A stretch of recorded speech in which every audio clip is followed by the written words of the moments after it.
Минувшей ночью в Бишкеке на Артасайском рынке вспыхнул крупный пожар, локализовать пламя которого сотрудникам МЧС удалось лишь к 2:16, а полностью потушить лишь к утру.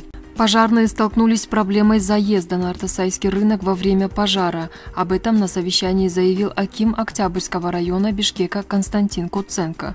Он отметил, что расчет приехал на место в течение 5-10 минут, но не мог проехать к источнику пожара. 10 минут иногда стоят многого. Пожарные сами убрали препятствия внутри рынка, сказал Константин Куценко. Аким обратился к представителям уполномоченных органов с просьбой предоставить полную информацию, что стало препятствием для пожарных.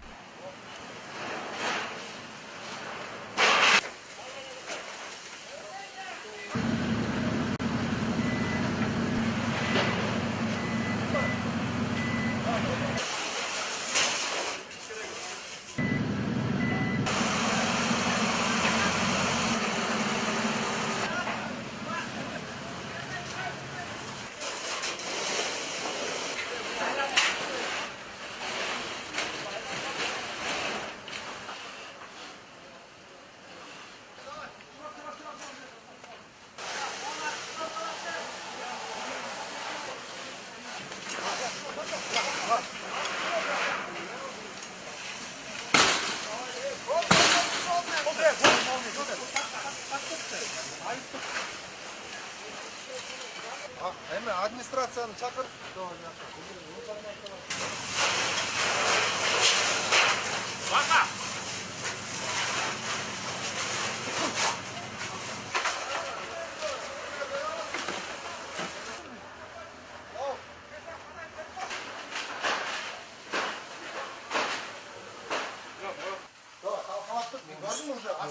Üstünü geçkiren ki.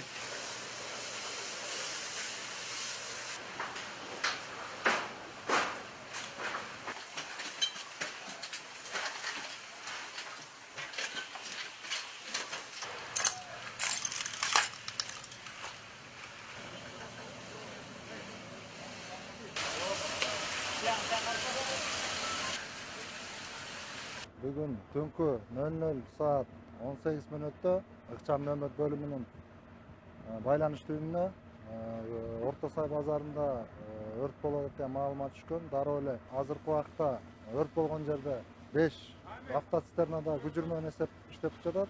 Андан тышкары бир суу ташуучу автоунаа, анан бир автошатты иштеп жатат. Өрт саат 2:16да чектөөгө алынып, азыр болсо ошо толук өчүрүүгө иштөөдө күчүр менен эсептеп.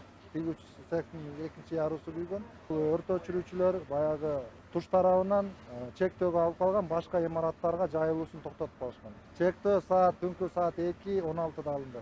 Азыр толук өчүрүүгө өрт өчүрүү иштери жүрүп жатат. Өрттүн себебин такталууда, чыгымдары дагы такталууда.